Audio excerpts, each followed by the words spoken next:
nagbabalik para sa isang Christmas special ang inyong favorite podcast host, DJ Holly. Ika-24 na ng Disyembre, kaya kabahan na ang mga listeners natin na hindi pa rin naghahanda o kulang pa rin ng Christmas decorations.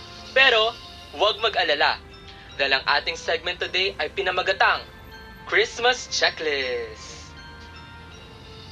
Unang-una sa lahat, syempre ang simbolo ng Pasko, hindi mawawala ang Christmas tree. At syempre, ano ang kapares ng Christmas tree? Christmas lights. Here's to a Christmas na kumukuti-kutita, kumubusi-busilak. Pasko ba talaga ang Pasko? Kung walang parol.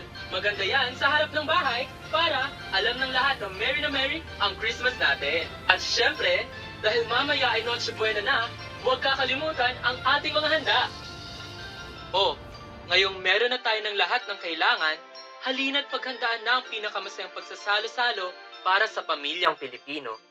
Dahan-dahang ilagay lahat ng ating decorations, gawing malinis at makulay para maging maligaya talaga ang ating Christmas.